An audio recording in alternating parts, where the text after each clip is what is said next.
القرآن غيرني ونبهني وأحياني، غزت آياته قلبي فهزت كل أركاني، سمت بي في عواليها بصوت خاشع حاني، فأيقظني وأدهشني وأنبني وأبكاني.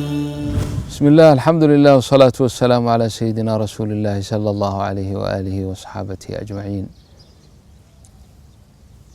من ذكرياتي لآية أمن يجيب المضطر إذا دعاه،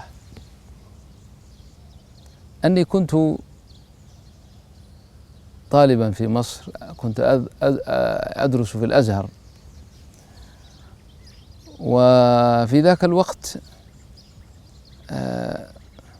تصادف وقت الإجازة، وتصادف معي أنني اشتريت كتب، يعني حصلت شوية فلوس فاشتريت كتبا كثيرة، وأنا لا أعرف نظام السفر وكذا والطائرات، هذا يعني ما كنت أعرف أن هناك ميزان أصلا، وأن هذا الموازين تزيد، وأن يطلب مني رسوم لها وكذا، ما أعرف. فأتيت بتلك الكتب كراتين إلى المطار، والطائرة كانت تتبع الخطوط الجوية الصومالية وهي رايحة لمقديشو. فلما أتيت عند الكاونتر الميزان، الموظف هناك قال لي تدفع كذا وكذا من المال. قلت له أنا ما معي هذا الفلوس، وفعلا ما كانت معي يعني. فظن أني أستهزئ به، قال أنت تتريق علي ولا إيه؟ قلت له معي.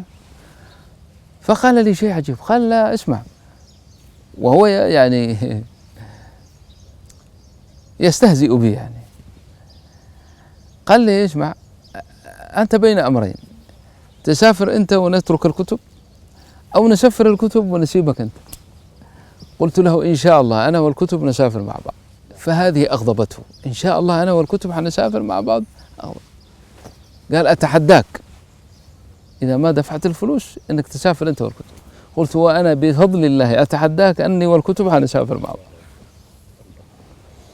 المهم اتخذ الإجراء ورمى الكراتين في جنب، وأنا ذهبت إلى المسجد أصلي، وكانت ليلا، وكنت أكرر هذه الآية: أمن يجيب المضطر إذا دعاه ويكشف السوء.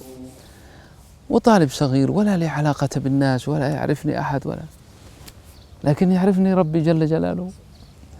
فطول الليل في القيام، ودخل صلاة الفجر، وموعد الطائرة تقريبا الساعة 6، صليت بالناس، بما أني لابس كذا قدموني، فصليت بالناس. فلما انتهيت من الصلاة والتفت إلى يميني، إذا بالصف الأول رجل ضابط كبير، وإذا بالدموع تجري على خديه، والجواز مع التذكرة كانوا في الأرض.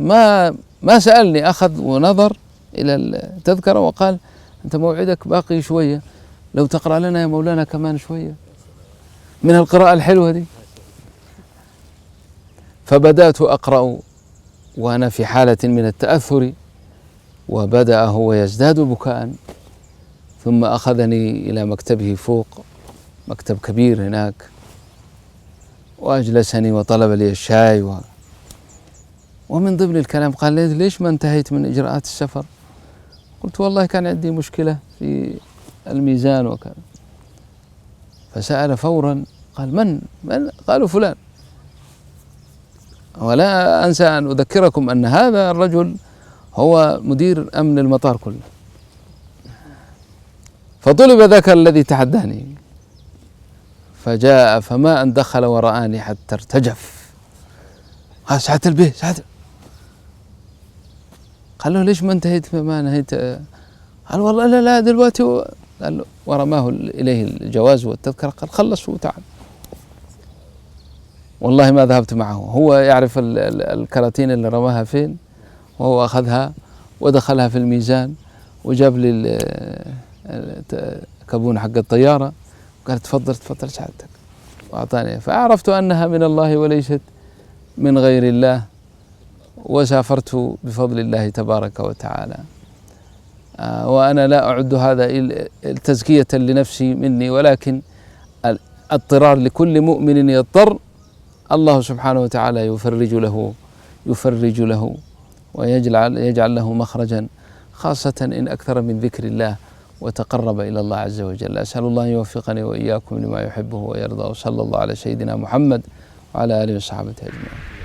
القرآن غيرني ونبهني وأحياني، غزت آياته قلبي فهزت كل أركاني، سمت بي في عواليها بصوت خاشع حاني، فأيقظني وأدهشني وأنبني وأبكاني.